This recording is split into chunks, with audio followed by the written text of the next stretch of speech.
மன்னன் மாளிகையில் வாழும் மஞ்சள் வெயில் ஆடை கட்டி வந்ததென்ன மெல்ல கண்ணன் நீதான் என்று நீரா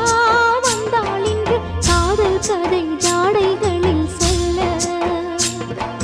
மாலை கண்மயங்கும் வேளை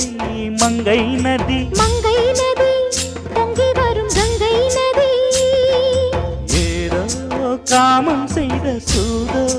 அச்சம் விட அவன் ஒரு பானம் விட புது லீலைகள் தான் அதிகாலை வரைதான் அடிக்காதலி கண்மணி ஆஜா ஆஜா கையணைக்க ஆஜா ஆஜா दिल भर जा